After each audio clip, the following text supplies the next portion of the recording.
What up, what up, what up, y'all? I'm back. We have a special guest tonight, the Bakirs. So we'll have Donald joining us in 1 minute. He has to sign out, fix the Wi-Fi. He'll be back with us. We want to know, y'all. We want to know on the sports picks. I told y'all, man, let's get this money. So if you bet, you now have a free subscription for the month. Want to know, y'all. Want to know. That's what counts. So y'all can't say I steered you wrong. We off to a great start. It's gonna be some easier picks than that, though. What up, Donald? Oh, what's up, Kev, man? Not much, man. What you want to discuss tonight? Oh, I just wanted to talk. My father's right here too. If anybody wanted to ask a couple questions or something about the interview. Good. And I just wanted to talk. We just released a movie called Muslima Guides to Marriage. I know it's in the last part 4 of my father. We was talking about what he's currently doing. The movie is actually on Amazon Prime. It's on YouTube. It's on pretty much every social streaming service except for Netflix. That's the next thing we'll put it on is Netflix and Hulu. But it's on every social stream. You can either follow us on muslima.com or you could just put Muslima. My sister probably would put it in the chat or whatever. But we just looking forward to you guys checking out Muslima's Guide to Marriages. This movie we own out compared to South Central, so we learned a little bit better this time around.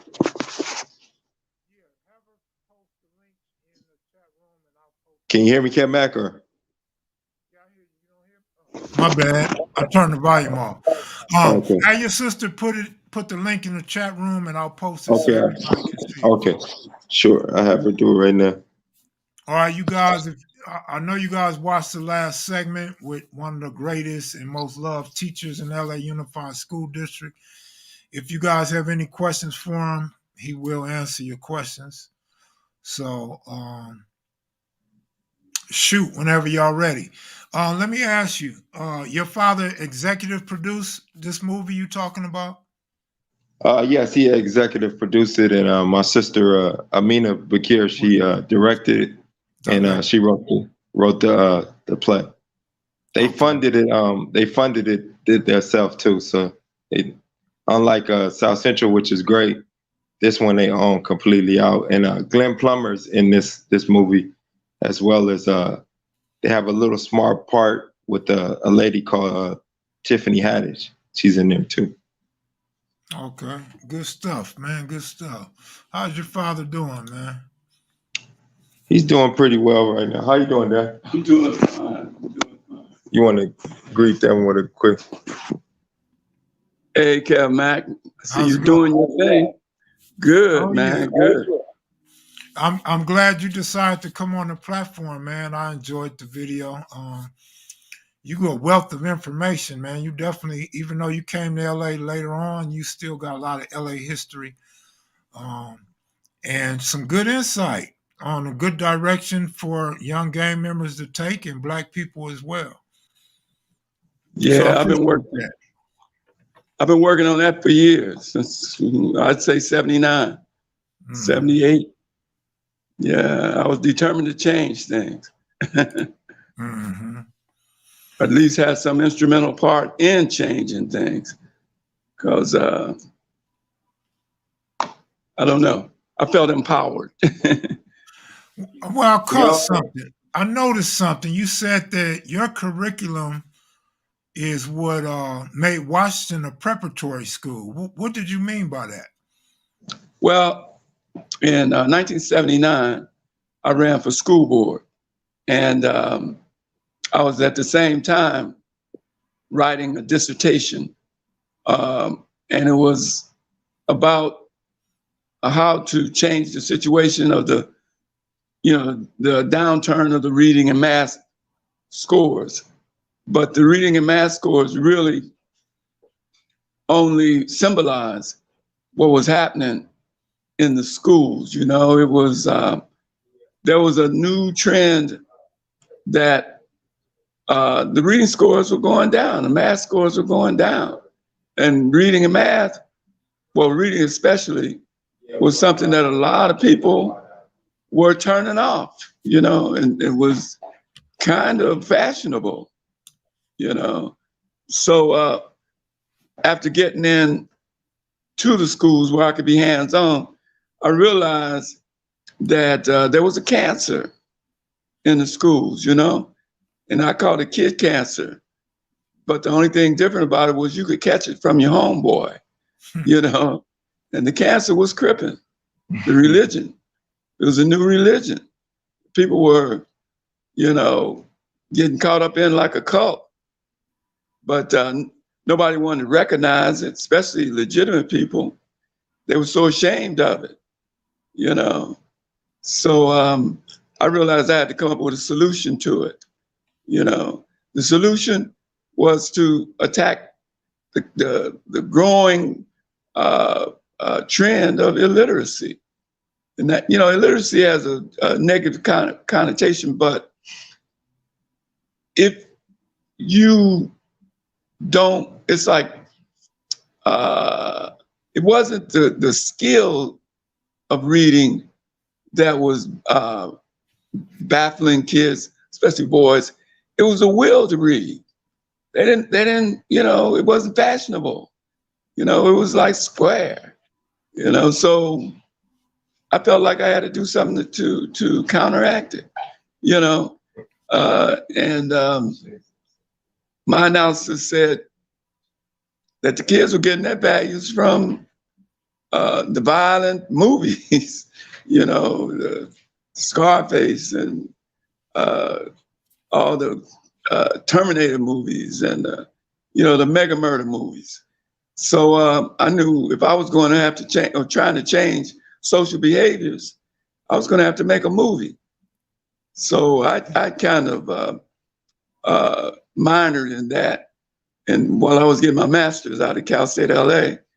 So I directed my research there, and I got so many stories. Like you know, especially if you were involved in gangs, you know, you have so many stories that I didn't suffer any lack of material.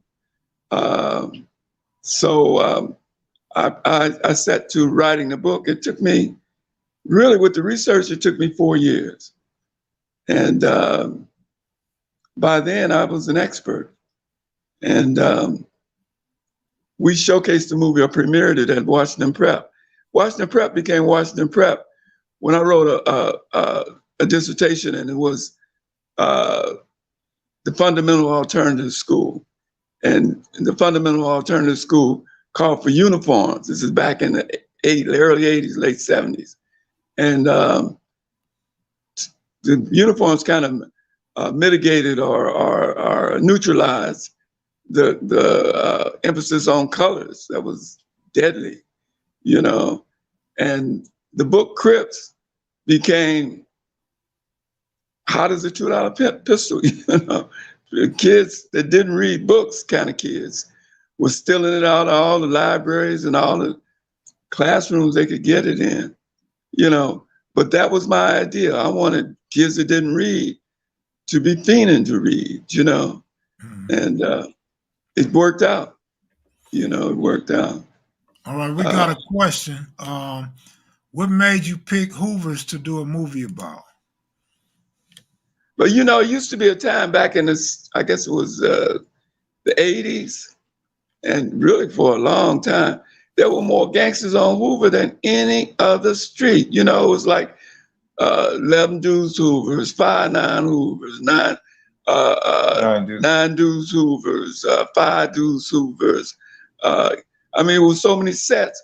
In fact, the LA Times published an article that the police said there were 10,000 Crips on Hoover. So, you know, there was, they seemed like, and at Manual Arts, you know, Hoovers were kind of ruling. So I felt it was either going to be them Well, it was about, well, not so much the movie, but the book is about 60s and 8 trays and Hoovers. Question: have you ever met Bird from Slauson's? Yeah, I met Bird. Bird is a legend, man, a true legend. Bird is speaks 2 languages, fluently. Worked in the criminal justice system, saving brothers. He was known as for his scraps, for years, and personable, but really knowledgeable. And I was doing research, so his name kept coming up. Bird's a cool guy. I think he speaks more than 2 languages fluently, but I could be wrong. He might. I know he speaks fluent Spanish. Yeah. I think Bird might speak some Japanese also, if I'm not mistaken. Is that right? I wouldn't be surprised, man. He's a true legend. We also had, I'm sorry, we had something we had to tell for the KevMac viewers. If they rent a movie or anything like that, we're going to be giving away a signed signed copy of Crips, the new Crips. Let me tell you real quick. So we're going to give, I don't know if you can see it. Let me double check. Yeah. But the new Crips, we're going to give a signed copy. So if you rent the movie, this either tag KevMac or send it to muslimas.com, muslimaguys.com, and then we'll be giving away some Crips signed by my father. He don't typically sign now, but since he's older, but he's gonna sign for KevMac. So that's another thing that we want to do. And we also had the KevMac. We're gonna give away a couple of free shirts. Let me see if you can hold this for me, Dad. Yeah. This one is Muslimas. You probably can't really see it, but you can check it out. It'll be on the website. But we're gonna give out a free couple of shirts.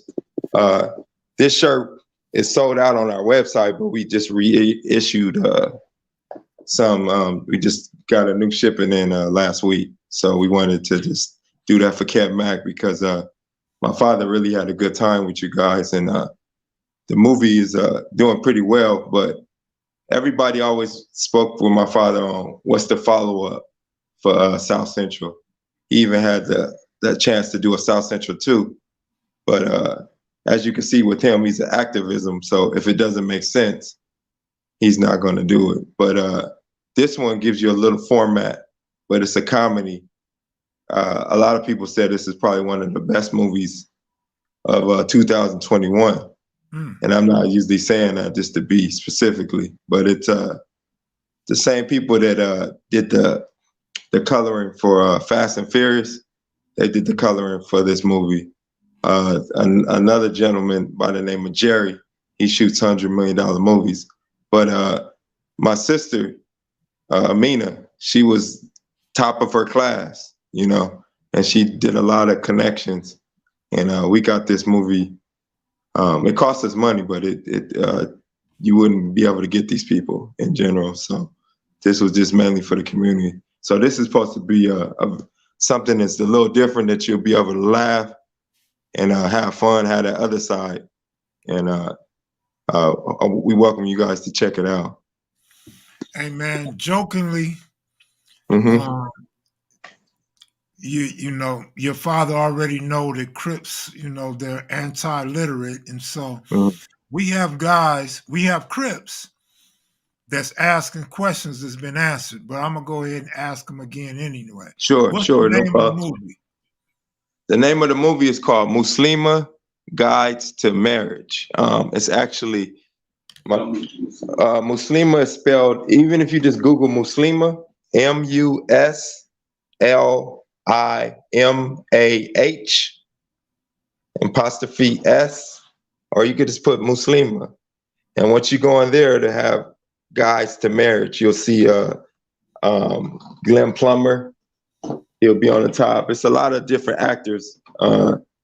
My sister is usually good with that. She should probably be in the live chat, Kiana. But it's a lot of good actors. It's during the epidemic with the COVID-19, we was able to sell out. We did a screening at Baldwin Hills, and we did one in Pasadena. We sold out. A gentleman told us this is the first time somebody ever sold out on a Tuesday at this movie theater in years. So it's a real good movie, and I think that a lot of your viewers will like it. That's why we wanted to give out something specifically. I had a push-up challenge with some guys in a barbershop because they did 88. They purchased 88. They rented the movie 88 times in the last couple of hours. So I did a push-up challenge. But if anybody does it on KevMac, I do 5 push-ups per rental, and I'll post a video on KevMac's Instagram. So let's make him do 500 push-ups, y'all. Yeah, no problem. No problem. I'll do 100 straight up, but the 5 I have to break down at least in a 20-minute situation, 10 minutes. But 100 I'll do straight up. Right. So when did your pops retire from LAUSD? In 2004. 2004, he retired from LAUSD. He has a lot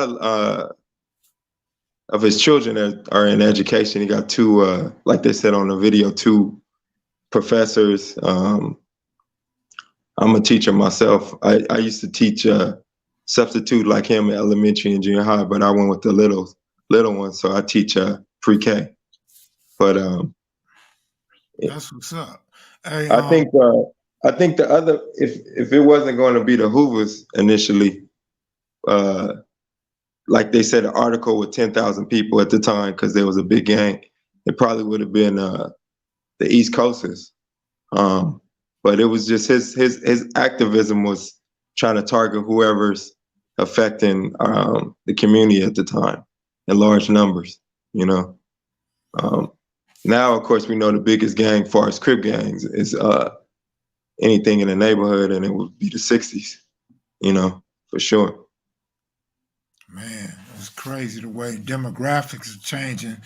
The number of members are also changing in different areas. Exactly. Let's see, I missed something. My man, see, they gonna mess around and make Crips look dumb and illiterate, but for those that can't read very well or don't have enough sense to put your glasses on or go get your eyes checked at the doctor, you can rent or buy on DirecTV and AT&T, Google, Amazon, and iTunes. All right, good looking out, OG Steve. He got it on Amazon, so good looking out, OG Steve. Good luck. That's 5 for me. 5 push-ups. Yeah, you always 5. Yeah. Google check-in, that'll be 10. Okay, they already shut down China. Yeah, the COVID's getting bad, man. Yeah, that's why. Yeah, but you still got to figure out, in my opinion, figure out your time to be able to go outside and do your regular exercise. Because me and my father was just talking about that, even though he's older, but he was talking about, you know, since he was a kid, they always said that somebody would blow up the country or whatever.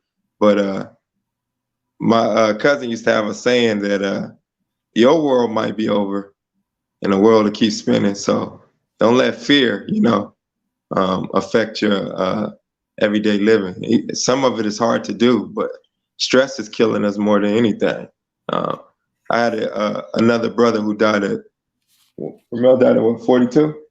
Yeah. 42 from, you know, stress-related stuff like that. He had a stroke and died.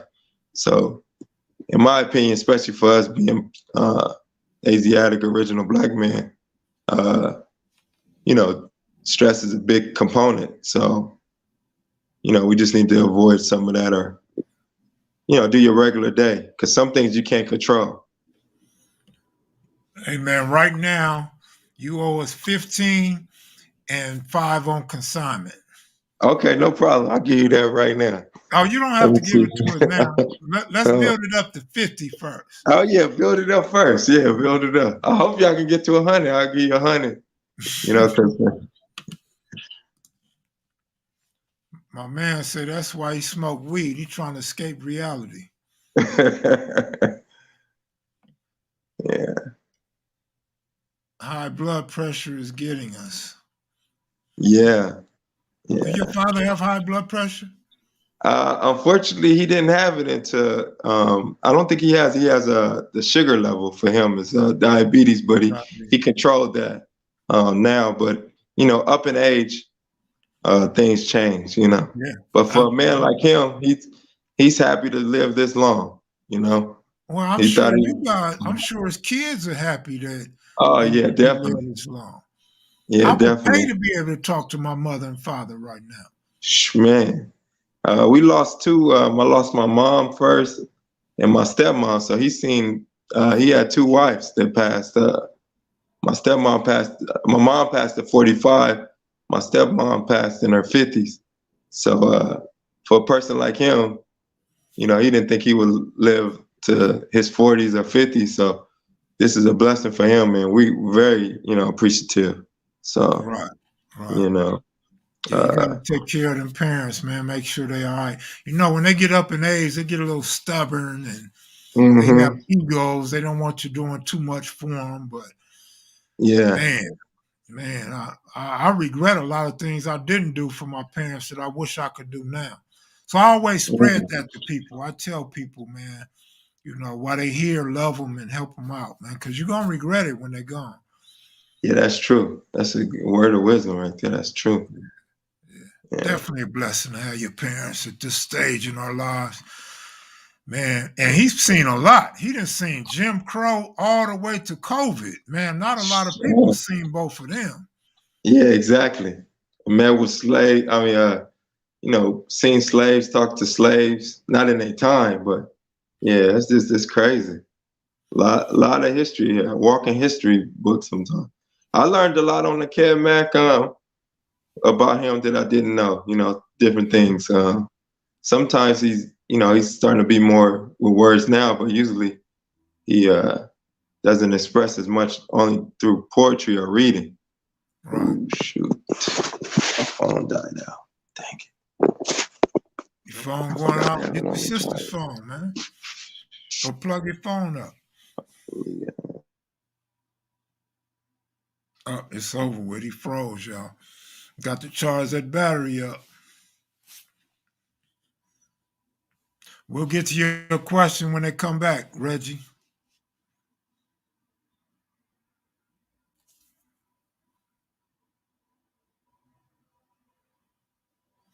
Man, don't nobody here eat McDonald's no more. Man, McDonald's played out, homie.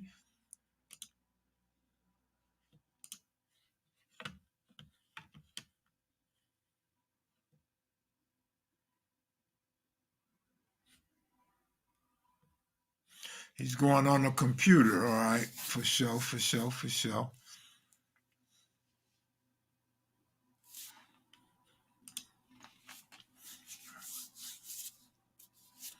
Oh, okay, you're not there. Okay, it's all good. You gotta, what up, Joe? What did he learn about his pops that he didn't know? We'll get to that for sure. We'll for sure get to that. Lovely family, by the way. Lovely, lovely family. My man said McDaniels, man. Where's McDaniels? Can I get a burger from McDaniels, man? That sounds better than McDonald's, bro. At least McDaniels sound like a brother that cooked a homemade hamburger like Watkins or Fat Burger or something. Huh? Is it a book or a movie? It's a movie. Movie. You don't stream books. You don't stream books. You don't get books from streaming platforms. It's a movie, Miss 702.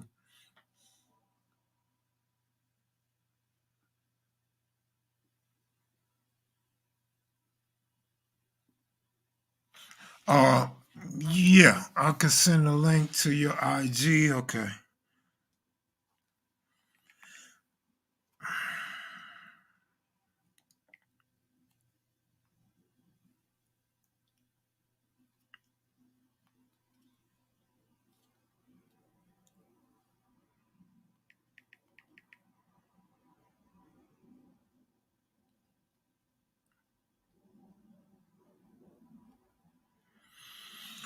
So y'all know the day after Christmas, I'll be playing my Ron Ron video for y'all that S Mac did.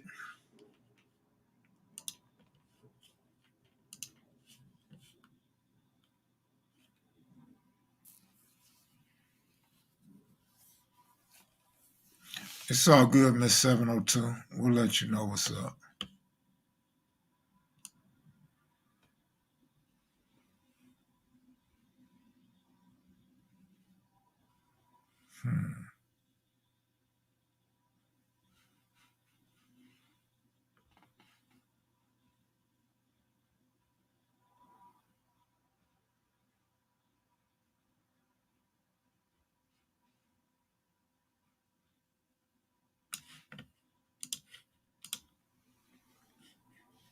What's up, Mac-Kids and Maniacs? I am in the lab cooking up something good for you for after Christmas.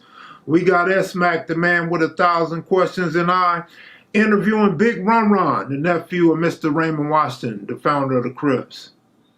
You got a project coming out pretty soon? Yeah, so I got a documentary called The Birth of a Crip, the Raymond Washington story, produced by Kenya Ware, Big U, and a few others. And what's your relations to this project? My relation to the project, that's my uncle. Chitty chitty bang bang, nothing but a Crip thing. Muscles on his body, he dare a nigga to trip, man. Raymond Washington's my uncle. It's my father's little brother. Only 15, but was a general in the trenches, he got fame. In 69, he started Crip with a few of his crew. Bowlegged Reggie, Bulldog, and Kraydok is a few. So be sure to check in the kevmacvideos the day after Christmas. Big Ron Ron coming at you. Man, hopefully y'all tune in and run the numbers up on this premiere. And Donald, you got to turn your camera and your microphone on whenever you're ready, brother. Okay, Miss 702, another purchaser. That will be another 5 push-ups you owe us, my brother. Okay, no problem. We're gonna get the whole count. I think it's I think that's what, eight, so that's 40. That should be 40.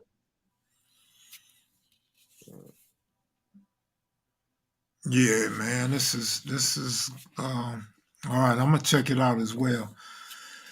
Man, so there was a couple questions for your father if you Sure, I'll tell him right now. Okay, one question was, shit, my memory is worse than your president's, man.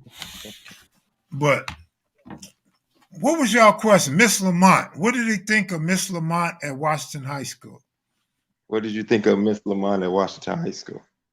The principal. She was a super strong sister, he said. Okay, that's good. She was right down there with the kids, you know. One time she was even attacked. Somebody hit her and sneaked up on her, hit her in the back of the head with a rock. Yeah. With a rock? With a rock, man. Punk move, you know. Man, that's cold, man. Not an egg, but a rock. Rock, man. Rock. She was in her 70s. Okay, what did you learn about your father that you didn't know during the interview? I mean, there was a couple of them because you did like some excellent editing too. But the one I didn't, the thing he said about the Vietnam with the heroin, people paint a different perspective. And he mentioned it before, but he went more into details when he said that it was they basically in Vietnam, Vietnam wasn't a problem with them far as in battle, but they won the battle, the Vietnams, or what some people call Viet Coms, with giving them heroin. Man, So, he said 5-cent beer keep you drunk all day, man. exactly. Then you stepping on landmines, man. That's cold right there, boy. Mm. Could you imagine that? And then you probably be Hey, so drunk or so high you don't even realize it's really going on when you see somebody body parts blown off of them and stuff. exactly. Question: are things worse now socially from when your father grew up, or better? Socially, is things worse now from socially or from when you grew up? Socially, I'd have to say things are better. I don't know if I think white people have improved. White people used to be pretty uncivilized, man. They were like wild animals. I mean, it used to be a time when no white man had ever been charged with the killing of a black man. Like before Martin Luther King, there had never been a white man who was charged with killing a black man. So white people were walking around, white men especially, realizing that they had the power of life and death. With they had differences with black men, they could really take out a gun and kill you. There would be no upshot. Or like he said before we got on the live string, is that typically, I guess in my household or just in general, a lot of people operate with fear first. We never really operated like that, maybe because he was able to get Al-Islam.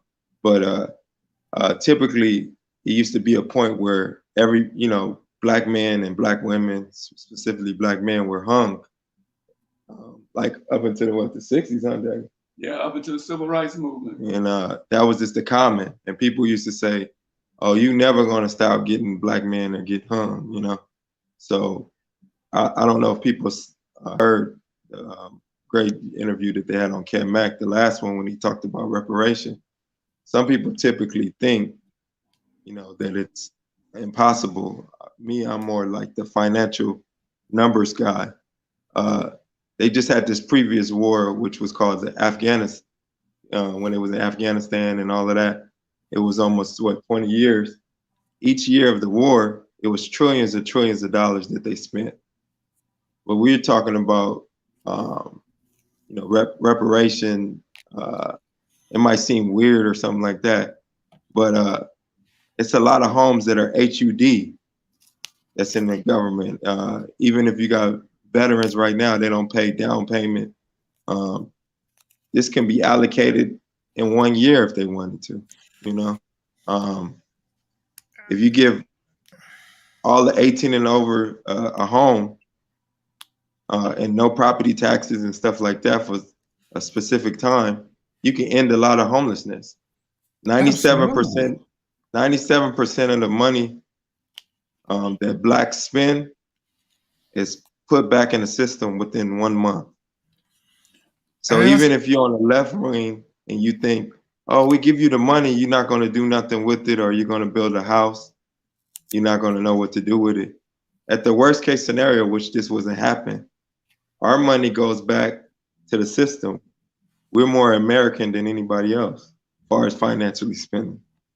So if whoever, I don't care who's in the politics, if they can't give us reparation, a form of reparation locally, which is a free property tax, down payment, like locally, whoever wants to run for the mayor, then they're not for black people, just in general. And federally, the government can open up, free housing for the people, descendants of slaves. But ask Pops, how did he come up with the number 2 trillion? Was that just throwing a number out there, or was that a mathematical That was mathematical. Well, no, at the end of the Afghanistan war, these were the numbers that the media was throwing out. First, they were saying 1 trillion, and Gotcha. they 2 trillion, right? said Got you.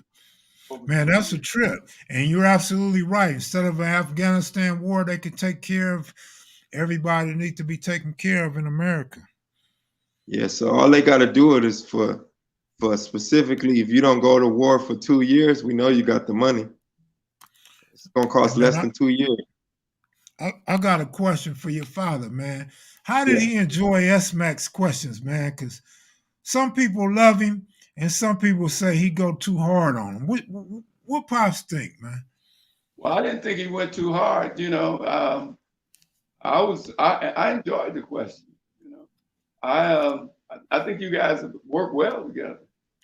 Well, you know what's funny? You guys were a perfect match because he knows all about the South, the racist South, Jim Crow, and history. He's a history buff.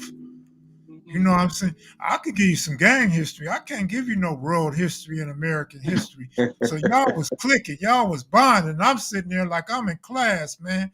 I'm having flashbacks of when I was getting D's in history and government and shit.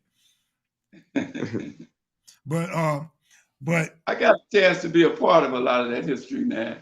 But just happening to go to Howard University back in 1962, it was jumping off. You had the SCLC people who were following Martin Luther King, and then you had the SNCC people, the people who were led by Kwame Ture or Stokely Carmichael.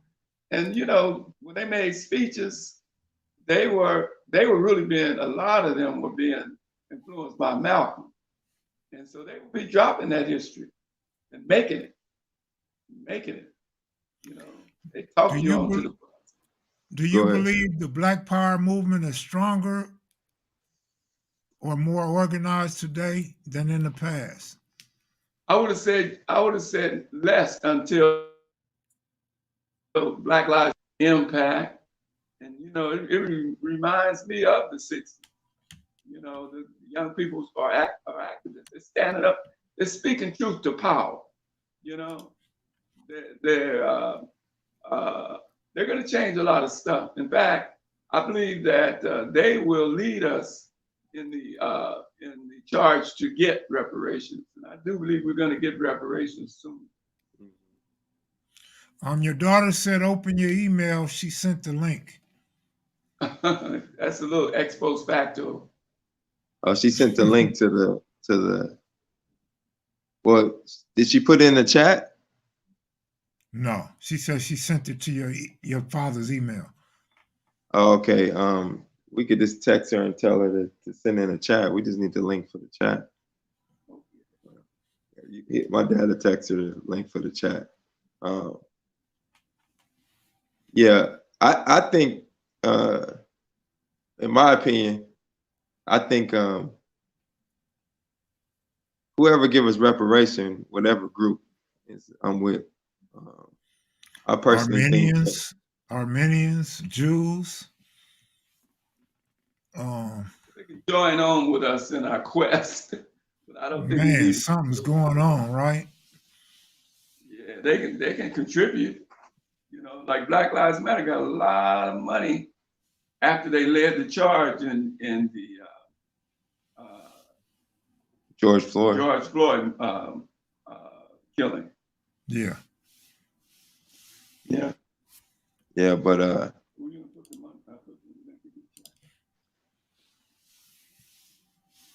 let's see. They also had another guy out in our area, Ezell Ford. It kind of impacted. Yeah, I remember. But the family ended up suing the police department, right? Yeah, they ended up suing. Sure. That's cold. That's all we ever get is some money for killing our fathers, our brothers, our kids. Yeah, that's it. We used to not get money, Kev. We used to I understand that, but man, do I gotta die to give my family a nice, comfortable living? That's crazy. Yeah, that's true. That's true. Yeah, that's crazy. But you know, we're pushing all that back. It used to be a lot of ridiculous stuff going on, man. I mean, it used to be if a white woman called and said you blinked at her the wrong way, they string you up. You know? Hey, sir. They still do that in prison. Yeah, You it's still. stare at a female correctional officer, you going to the hole, buddy. Do not collect That's 200. right. Do not pass go. You're going to the hole. That's it. Yeah, So I didn't know. some things haven't changed. We still got to do a lot of progresses on certain things, but it's got better compared to what it is. But we're not comfortable where we at. We got to keep improving. exactly. You know what's so cold? I don't want to get too far off track, but I just want to say Go this. ahead. You in a man's prison with like 2,800 prisoners, right? And it's a medium maximum security yard. And you have women. You have women police officers, correctional officers, and you don't expect a grown man that ain't having sex and don't see his woman not to look at you, and you got your pants pulled all up. That's crazy. Yeah, that's impossible. So whenever Like they a want to lion. watch, they say prisoners run the prison, but bro, you can't do nothing out of line up in there with the women and nurses, man. You in trouble. Somebody said Emmett Till's movie is out as well. Yeah, you don't hear. The other thing is, I like the way that they, given an opportunity to get people who had life, who made bad crimes when they was younger, or might not even made bad crimes when they was younger, because the system is definitely convicted a lot of wrong people. But I like that there's a possibility that some people that was dead to the world is able to come out after 25, 30, 35 years. But they need to change, because prisons used to be, which that lady said on Kev Mac in general, it used to be for corrections, meaning like a form of correction is, like a punishment and also like a therapy, to correct the problem. But California specializes in this punishment. Right. I think you're talking about Bonnie Williams, Tookie's ex-wife. Bonnie Williams, yeah, that was great. Your sister says she sent it to the email and text messages, but she can't put it in the chat because everybody will have it. A couple more questions. What are the solutions to reversing the conflict surrounding Los Angeles? The big solution, I'm telling you, and it's hard to swallow, but it's reparations, man. I mean, we need to end this generational poverty.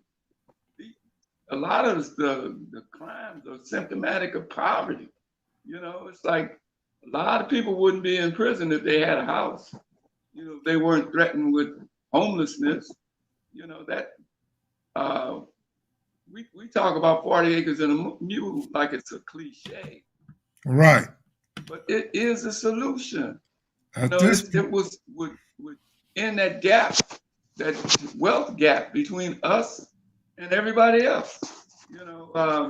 That's the solution. It's a panacea. If we need to start implementing at least portions. We lost him again. I mean, you get some inmates that end up busting a guard, absolutely, and nurses, absolutely, and it's actually the flip side of what I said about men getting in trouble for looking at them. They up in there around all these men, these strong men, physically fit, you know what I'm saying, don't have obvious health problems. They cut up, got size, they in great shape, and they know they're not messing with no other women because they locked up. So they see opportunity too. They know you probably get you a good, hard, long, stiff one, and they usually black or brown. Well, some white dudes have the same action too, but so they looking at that. Yeah, so it go both ways. Do Do they flirt with men in prison? Some do, yeah, they do. That's cold. Yeah. That's cold. So, question: as a history teacher, do you believe in? I'm an English teacher.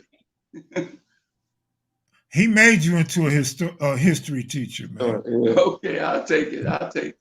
I don't know how to pronounce this word. Hieroglyphs. Hieroglyphs. Okay, hieroglyphs and petroglyphs. And what? Petroglyphs. Petroglyphs. Petroglyphs.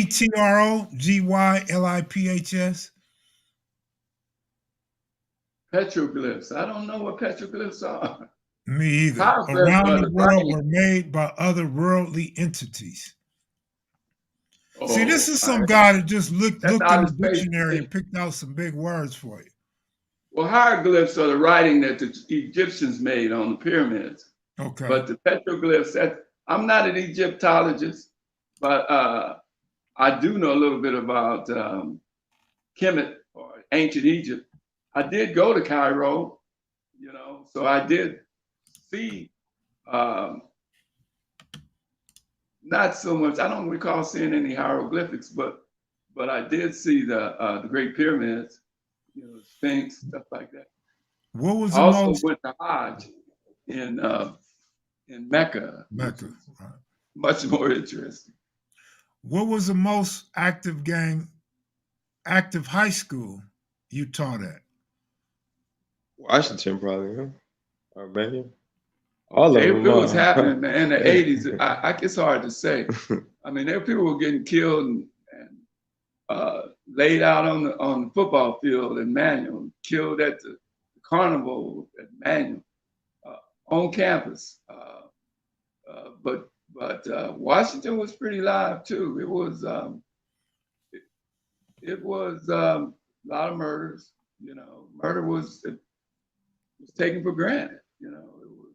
How about Jefferson High School? Huh? What about Jefferson High School? Yeah. Jefferson was, the body count was high.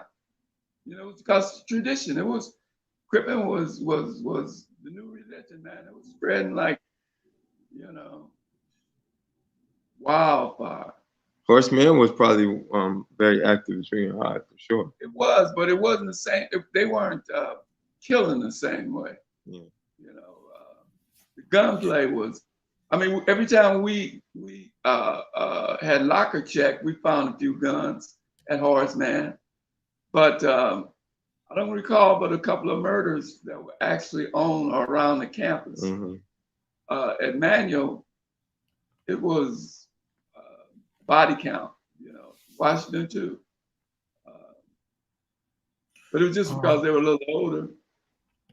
You know, this is a serious question, so don't take it as a guy joking or trolling, but this Crip from Watts want to know, do you believe in aliens?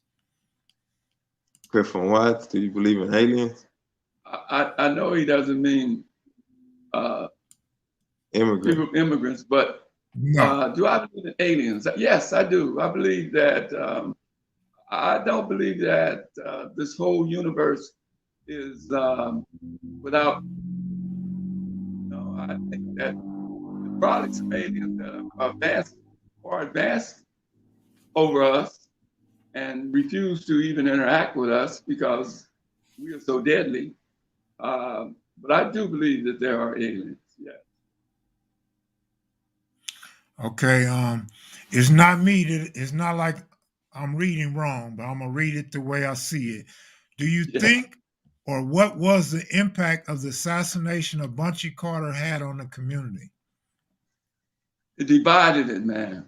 I mean, you got people today still. In fact, I think the basis of the gang wars is the split between the US organization and the Black Panther Party. I think, and because, you know, after the 60s, a lot of those people that were involved in the Black Panthers were role models for the Crips. I think that Raymond Washington was definitely influenced by Bunchy Carter. But I think the fact too that they never really ended that beef, between us organization and the Rollins and the Black Panthers. I believe that they are older and they should be better role models, but their impact was on conflict. They left a tradition of conflict, whether they want to accept it or not. So when Bunchy died, there was there wasn't the leadership anymore. So whereas there had been relatively no gang banging from 65 to about 70 or 69 when the Crips began, I think that if they had not got divided and conquered, that there wouldn't have been any Crips, or the Crips would have been much more political, like that Crip Constitution that I showed you. They were heading for to be a political impact, to have a political impact. I still hope for that today. I think the Crips should be identified with reparations, or some aspect of it, because they are a powerful force if used for good. But that shootout out at UCLA, the impact of it, the ramifications of it are still felt today, where even by people who didn't even know it happened, but they're acting as a reaction to what happened to the Black community even back then. These two questions are the exact same two questions I have for you. What do you think about Ron Karenga being accused as an FBI informant, and do you celebrate Kwanzaa? Well, Ron Karenga and I got to be, in fact, when I came to Los Angeles, I came to possibly join the US organization because of his philosophy of kawaida, which is the basis of Kwanzaa, the 7 principles of Kwanzaa. I was mesmerized by it, but he wound up going to prison because he was accused of a crime, a moral crime. And if he were indeed affiliated with the FBI, I don't think he would have gone to prison, But in those days, the COINTELPRO people had infiltrated all the organizations. The US organization was a little better organized and had security, but I'm sure they got infiltrated too. I don't think necessarily that Ron Karenga was, compromised. I think he was fighting off that case for so many years that he lost his perspective, lost his ability to deal with being able to run an organization like he had. But I think Ron Karenga, he's been the chairman of the African American Studies Department out of Long Beach State for what, 2 decades? Yeah. I don't believe, in those days, let me tell you something, Kev, it was like this. I was going to Howard, right? So I came home from Christmas break one year, got a letter from the Marines, and went down to the Marine office, and they talked to me, oh yeah, we want you to go to the SNCC meetings, and we want you to go to the Corps meetings, and we'll pay you $40 a month. And then try to give me a shoulder holster and a 45. Now I'm wondering, I turned it down because my daddy told me to turn it down. But if I had said yes, thinking I was doing something for my country, then, I would have looked up and I would have been considered, a spy. They never used the word spy, when they were talking to me. But I think a lot of people might have gotten tricked into being compromised. And then after they slam the door, what you gonna say? I used to be a spy. You know, it's like, you know, they tricked a lot of people, man. And, you know, they weren't necessarily bad people. But they looked around, they'd done something that they, you know, would be sorry for the rest of their lives, you know. That's what I can say. You know, we were naive, man. They were naive. I was pretty much not so naive because I was older and I had been to Vietnam. I had all kind of training, you know. But a lot of people got sucked in because they were immature and broke, you know. I often wondered which ones of my friends had actually taken that $40 a month, you know. Hey, with all due respect, I don't prefer to call it tricked. I prefer to call it a snitch. Well, they made snitches out of them. Yeah, being made. They made snitches out of them. Yeah, absolutely. You just, that's your friend, so you being nice, but same message, same message. I mean, I wouldn't throw my friend under the bus like that either, you know what I mean? But Alex Alonso and Ron Karinga work at Cal State Long Beach, professors of Latino and Black Studies. Ask OG for his thoughts on W.E. Du Bois' concept of the double Black consciousness. W.D. Du Bois. Yeah, I know that concept. It was coming into the 20th century. He was saying that Black people had to be two people, right? We wear the mask. Yeah, basically. Yeah, we had to wear a mask to be able to negotiate our existence, really. Du Bois was a scholar, you know, he predicted that during the, at the turn of the century, that the challenge of Black people was going to be the challenge of the color line, you know, especially for light-skinned Blacks. He was saying that, you know, they had to pass, you know, even when they didn't not identify with Black people or say that, you know, there's a difference. White people are more trustworthy of light-skinned Blacks, you know. There was a double consciousness that we had to develop to be able to rationalize our existence, you know. Infiltrate. Some people decided that they would utilize their relationship or bloodline that had a lot of white in it. Some people decided that you know, they were going to be Black in spite of it, you know. Hey. Even though it was in their self-interest to try to act a lot lighter.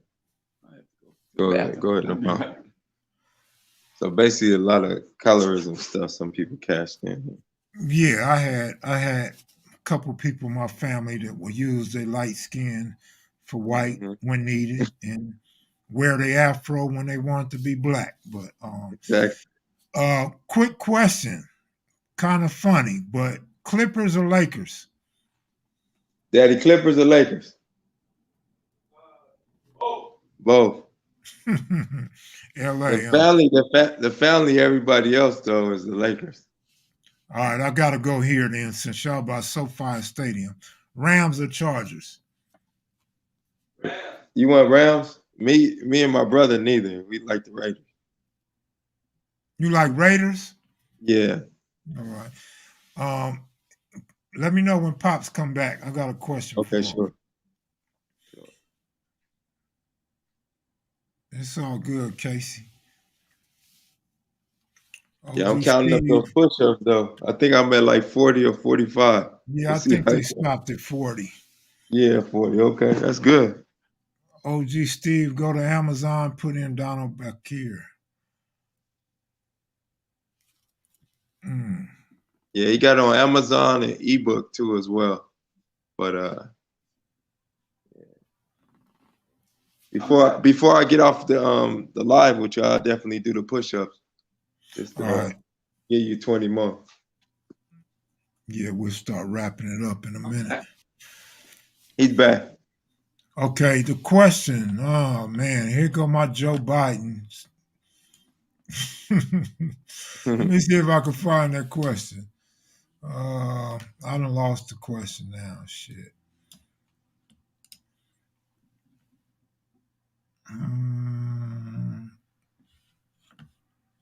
All right, well, I'm gonna skip that question and go to this one. He wanted to share something with you too, Kev. Since all right, that's fine.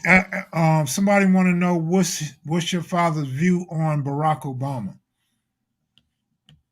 I think Barack Obama is the manifestation of hundreds of years of prayer and pressure on this government. I think he's a brilliant. You know, I read his books. You know, he was the only president to write a book while in office. Before he was in office. Oh, you know, I think that he was a positive impact on America. I think, you know, at the time, America was on the verge of depression. I think Barack Obama was brilliant, and he became a role model for a whole lot of Black kids. I don't think it was perfect, though. I really don't like what happened with Libya, you know, and the killing of Gaddafi. You know, I think he would like to have been have ended the Afghanistan war for real, you know. But I don't think, I hardly think he was perfect. Okay, I think the question was more geared toward light-skinned Blacks getting better treatment than dark-skinned Blacks. Well, I think him having a white mother didn't hurt. Absolutely didn't hurt. No. I agree with you on that. Did you ever have someone try to press you outside of school for anything you may have said inside the classroom? Yeah.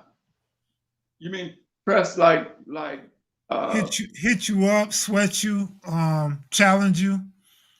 Well, no, not really. I had some incidents, but you know, I had a crew. You know, like I had a crew. I had a Black History, Black Student Union, and I was mentored to a lot of gangsters, from all the sets. Okay, and you know, I was in pretty good shape too. I mean, I had some near confrontations, but nothing like.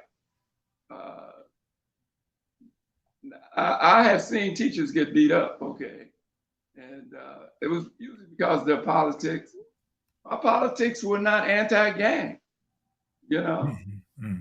I had some youngsters at Edison. One time, I woke up this young gangster, in my class at Edison, and he got pissed off.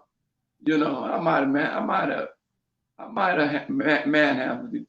But sitting down to the dean's office, he came back with about 15 little wannabe crips, and but they all weighed 120 pounds. Kev, you know how you're at that point where you believe you thinking like you weigh 200 pounds and all that, but you light in the butt, you know. Right. So it nothing really serious, you know. One time, I was teaching my daughter, Kenyatta, at manual arts, and some kids hit up some graffiti about her, you know, that I had to send my crew out to find out.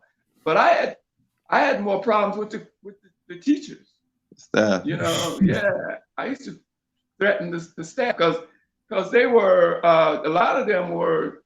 One of the perks for teaching in the inner city was that you could have sex with the girl, and there was no punishment for that. up until about 1985, the girls used to be fair game. And see, you know, the FOI had ended. I'd been in the nation, and that was one of the things we were about doing, was protecting our women. So I would confront them. I would confront these teachers, you know, white teachers from the Valley who, you know, hardly qualified for some of these beautiful young Black girls, but manipulated them and used them.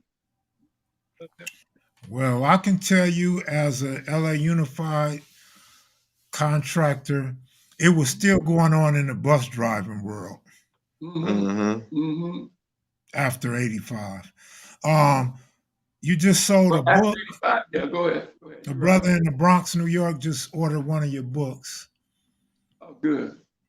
Well, we'll sign it for him for sure. Another question that he wanted to tell you is that he used to do these rap things, and what was it, 88 for the Ice-T thing that came out? Oh yeah, I did a rap show. I did a show at Manual Man. We had rap. We had Ice-T, Candyman, Toddy T, Mixmaster Spade. NWA walked through and left, I think, because of the number of gangsters in the concert. But it was a hell of a concert, man. In fact, I videotaped it, and I used to send it to Ice-T back in the day. Ice shut down the concert was 6 in the morning, right? 6 in the morning, police at my door. That's your biggest sneaking across the bathroom floor. Yeah. I didn't mean to interrupt you. You know, when I hear Ice-T 6 in the morning, man, it brings flashbacks. I'm telling you, man, everybody, all the kids in the neighborhood knew it verbatim, even though it was never on the radio. You know? That's a good point. Yeah. That's an excellent point. You're absolutely right about that. I admired Ice-T, but I scolded him at that concert about profanity and told him, you know, he'd be much more powerful. And for a moment, he changed. He changed a lot, in fact. But that was a cold line, man. Effing blue lights, F the LAPD. Man, that was a cold, hard line at that time.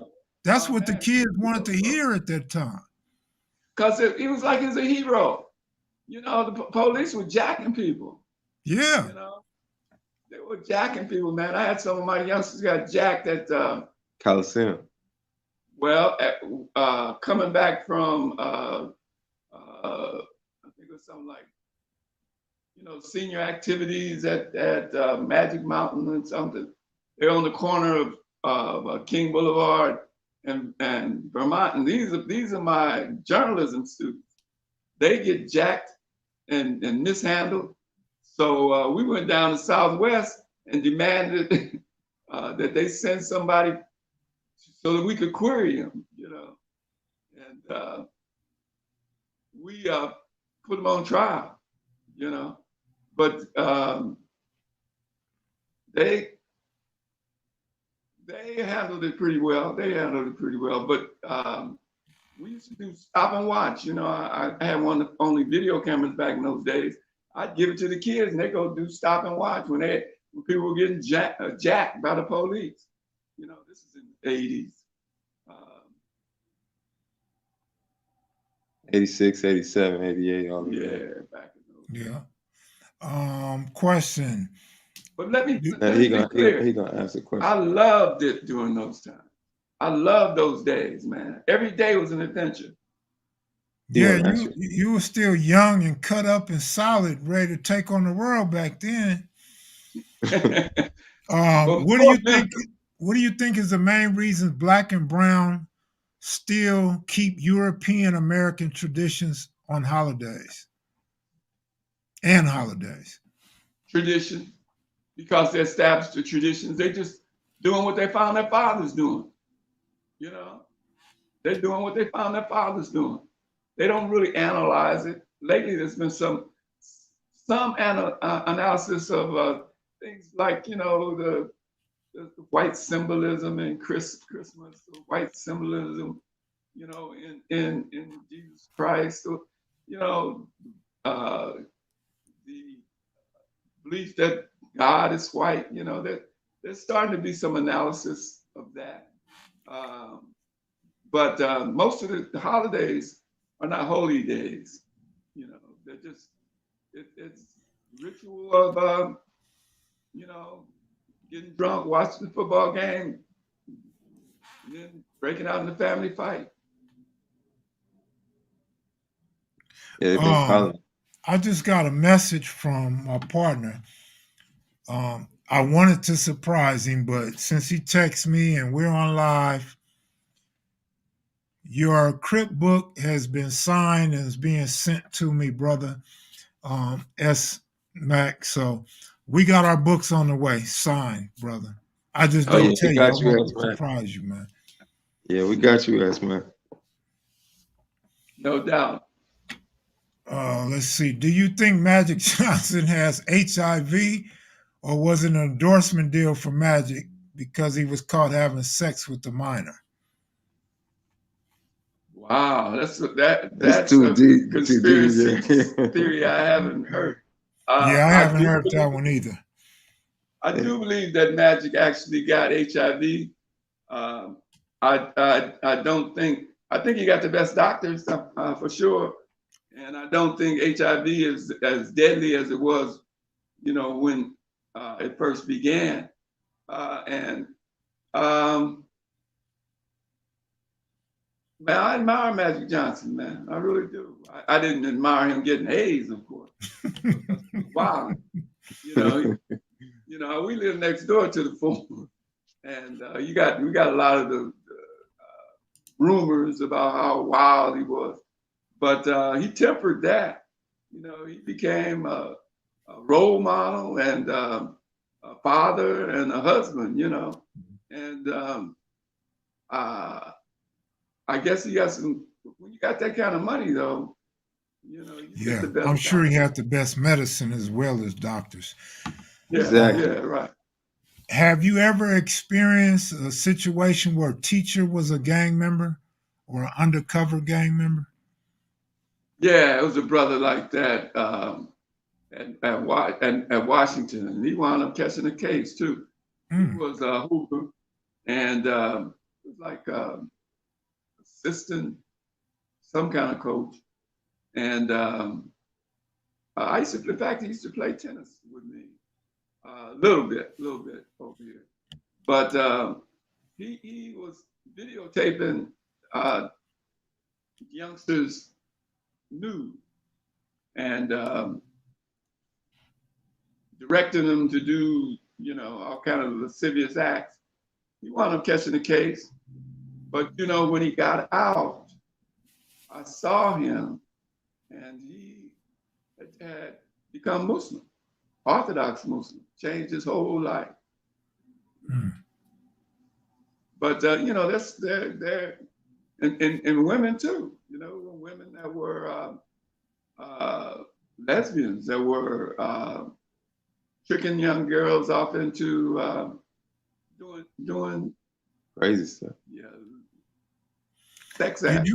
Did you ever at any point correspond with Monster Cody, Tookie, or even Lil Feet? Because I know you tried to take a book to Lil Feet, they wouldn't let him have. But did you guys write each other? You know, I only wrote Monster Cody, and the only reason I wrote it was his sister. This girl said she was his sister. Her name was Scheherazade Coppage. She didn't call herself Scheherazade. She called herself Sherry Coppage. But I think they called her Little Miss A-Tray. Yeah, Little Miss A-Tray. I was like, whoa. Yeah, she hated that name. Sherry Coppage, the Scheherazade Sherry. The but dean, sorry. Uh-huh. The dean at Washington, who later became the principal, was also a former gang member. What's the name of that principal, Reggie?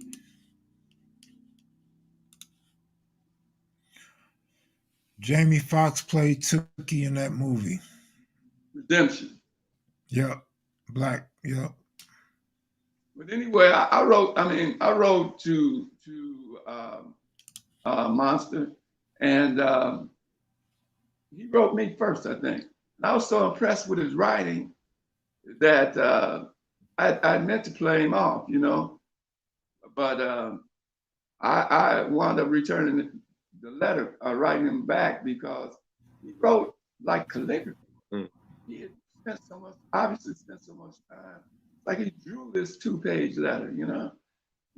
It was amazing to me. His intelligence was just like overflowing, you know. But I'm kind of made a habit of not really getting into correspondence with people in prison because, you know, I didn't want to give them false impressions or delusions because I was overwhelmed, man. I was teaching 150 to 200 kids a day for 30 years. And, you know, grading 500 papers a week, you know, I just didn't want to, you know, make them think I was going to be able to keep up this correspondence when in fact I wasn't able. And you had doing activism in the 9 children. So it's a lot. Right. Kids. Man, and time goes so fast when you out here in the free world, man. You don't have time to write everybody and do stuff like that. Somebody said John Sally from the Pistons said that about Magic Johnson, so that's where that conspiracy probably stems from. I wouldn't be surprised if Isaiah Thomas might not have said it. Man, Isaiah Thomas and Magic, boy, that's a whole nother story. Your daughter was the best professor I've ever had. She taught film at El Camino when I was there. That's Amina. Yeah. Yeah, she's the one who made this movie. Yeah, she's now she's a professor at Cal State LA. But yeah, that's I'm glad to hear you heard that you had a good experience. Did you happen to save any of your letters from Monster Cody? Man, I'm looking like crazy, man. I'm looking like crazy, you know. I remember keeping them at first, but when I went from Manual to Washington, I kind of lost the significance of a monster. You know, I don't know. It just didn't. He wasn't. You know, toward the end of his life, he became a lot more of a priority. But I got a partner named Muhammad Abdullah, and Muhammad Abdullah and I decided that we were going to go and find out all the leaders of the gangs and go and proselytize them in prison, make them Muslims, right? So Muhammad Abdullah went after Monster, and Monster wound up naming one of the chapters in his book after Muhammad Abdullah when he changed his name from. I met him also. We became real close for a minute back in like 2005, 2006. That's a real good dude, man. I'm telling you, man, his heart is right, you know. So he used to try to get me to talk to Monster when Monster would get out, you know, or hook us up, you know. But you know, it's kind of like it was with me and Tupac. You know, he had big respect for me. You know, his mama wanted me to counsel him, but I could, you know, it was like when I met him, you know, they just didn't want to hear what I had to say. You know, I was like, with me, I knew. Like Monster was revolutionary, serious revolutionary. He wanted to, you know, pretty much change while he was in prison. What was it? Up north. Oh, you talking about Pelican Bay? Pelican Bay, right? He wanted to militarize the gangs and fight a low-key guerrilla war. You know? And, you know, it was like, I remember when I was not too far from that philosophy, but it was so impractical, that I didn't see where the relationship could go, So I just kind of dodged it, But I knew the brother needed a mentor, he needed somebody who he could call, he had to make serious decisions, who he trusted, And that's what I would do for most Black boys, I kind of am a specialist in that, So a lot of my friends and people in general, they say my boy sent the text that my father was a father to a lot of fatherless children out there. So it's probably hundreds of people in LA that consider him a father. So, right. especially No, I got when I posted that we was doing the interview, I had about 15, 20 people tell me the same thing, man. A lot of people, I didn't know that many people knew him and respected him like that. All I knew is he wrote a good book and he taught at manual arts, until I talked to him and your kid and, your brothers. Is polygamy a way to help heal broken or shattered families? That's a religious question that I probably have an unpopular point of view about. But according to the Quran and Sunnah of Prophet Muhammad, the polygamy is legal. Polygamy, especially in time of war, when there are fewer men than women, is a solution to many of the social problems. Polygamy keeps down a lot of social problems, homosexuality being one. I think it's an alternative to divorce, but it's not something that should be a first resort. It's especially in this society where it's frowned upon or even illegalized. It's very difficult to make it work, but in many instances, it can resolve a lot of very, very serious problems. Constantly. But you can't, the misconception of what people think is you have to be financially and mentally stable to do things like that. You have to be able to provide a home for both. For each one. Many, each one. Up to four. Up to four. But then sometimes people think, this is not disagreement because a person could be selling incense and have his own incense shop and make millions of dollars. But if you don't have any kind of financial thing, you can't even take care of yourself. This is not for you. It's not pimping, that's for sure. It's definitely not that. Right. You have an ex-student in here that said he remembers you reading Master Cody's letters in class or talking about them.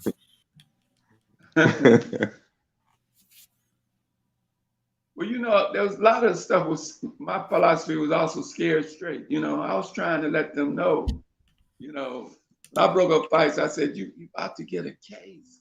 That's what I'd be doing, trying to remind them that you don't want to catch a case for this. But Monster was what he was so powerful, man. His reasoning was powerful, and kids would much rather read something that Monster Cody wrote than something that Mark Twain wrote.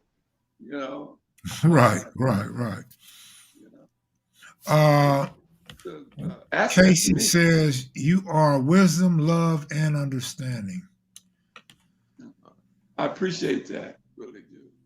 As a teacher, what do you think about critical race theory that's going on nowadays?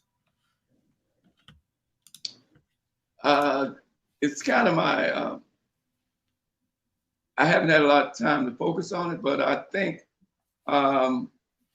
it's a search for truth. You know, it's are we going to tell the truth about what America has done? Or are we going to keep whitewashing? I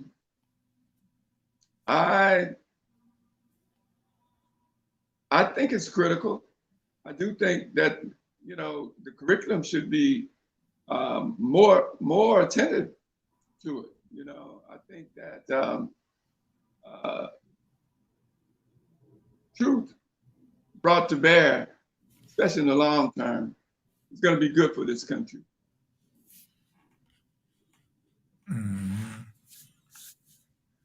We also think Kev Mac got the best show on YouTube. Well, I appreciate it. And S-Mac appreciates it, man. This is so organic for us, man. When I got out of prison in 97 and my partner was off doing a little college studies, and so we communicated over a computer, and we both was into the gang history, and the internet was still relatively new. So there wasn't a lot of information on the internet at the time. And there was Alonzo of street gangs, but he was somewhat arrogant, you know, egotistical. And so he wouldn't allow us to help him for free. So he basically created us. And what you see today is what we tried to give to him, you know, connections, information, all of that type of stuff. And he rejected it. But no hard feelings. This is our passion. This is what we do. And so I was in prison already talking to dudes from Swans and Grape Street and things like that, Farm Dog and Southside. And shit, we put it all together, man. He, you know, he's good at the mapping stuff out and doing research. I'm good at connecting with people that I've done time with or a mutual friend. And once they run my name and my background, they're comfortable with me. And that's how I'm able to get these guys to do their first interview and get information that hadn't been out in public yet, because they trust me and they can call somebody and verify my existence and my reputation. And so, I mean, like your father said, he like us both. He think we work well together. I mean, that's the perfect combination to me, because he saves me plenty of time from research, and his research is better and deeper than mine.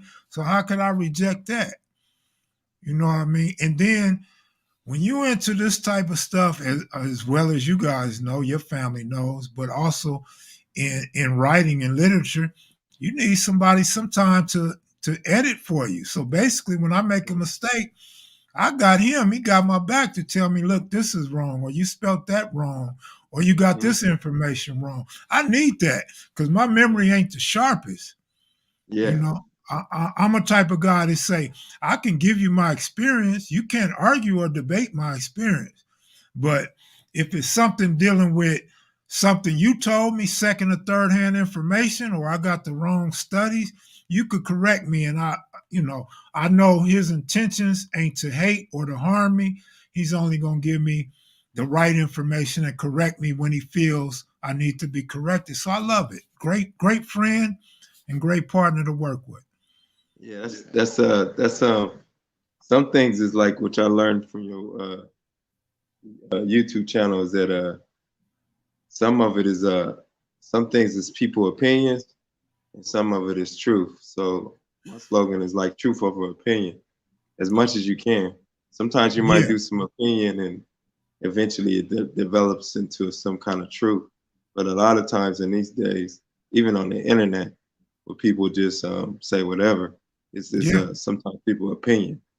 You know, this internet it's a blessing and a curse, man, because you could get a straight fool or somebody very ignorant or possibly illiterate, and they're on social media and they say something and ain't no telling how many people gonna believe that lie or that opinion and run with it. You know, one thing about my history on the internet and SMAC's history on the internet, you can tell us about an incident, and we was there at the incident. We were participants in the incident, and you're gonna tell us about it. And you Exactly. you 1,500 or 3,000 miles away, and you want to argue or debate it with me. Like, that's preposterous. Or as Mike Tyson would say, that's ludicrous. Exactly. You know?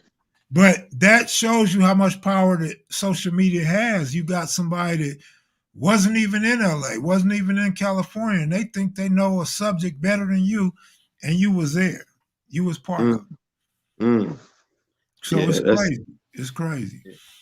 Well, that's dominant in the history of the gangs in LA until you guys started forcing people to the truth with you know, people who had actually had the first-hand experience. You know, this is a phenomenon. You know, I like that. The key word you said caught my attention was forcing them to tell the truth. I love that. That showed me you pay attention. I already know you're a wise man, but you also pay attention. I hope I'm as sharp as you when I'm your age. Alhamdulillah, brother. I hope you are too. Man, because that's exactly what we've done. We've got so much research from firsthand experience to talking to people that we really trust and newspaper articles, court records. And it's like you can't just say anything anymore. Like you have to at least be in the area of being truthful. You know what I mean? You can't just come out and say anything. Yeah, you'll get some people that don't know you that'll believe it. But people that live this or live in South LA, South Central, or Southern California, they know better and they not buying that bullshit. But I'm gonna go ahead and go, man. I thank you guys for coming on. I thank you for giving us that interview on this platform. You guys are always welcome to come. Let us know what projects you have, where they can purchase them. I'm gonna do the push-ups just before. I'm not gonna let you get away. You gotta give us that 40 right now, man. This is my outro. All right, hold on. Can you film me real quick? I think it's a show. 1, 2, 3, 4, 5, 6, 7, 8, 9, 10, 11, 12, 13, 14, 15, 16, 17, 18, 19, 20, 21, 22, 23, 24, 25, 26, 27, 28, 29, 30, 31, 32, 33, 34, 35, 36, 37, 38, 39, 40, 41, 42, 43, 44, 45, 46, 47, 48, 49, 50, 51, 52, 53, 54, 55, 56, 57, 58, 59, 60. That's 60 for you. I can tell you work out all the time because you're not breathing hard. Like Goob did some push-ups on live, man. Goob was tired and breathing hard, and it might have been the cigarettes. I'm just saying, man. I don't know. I would have been dead. Straight up.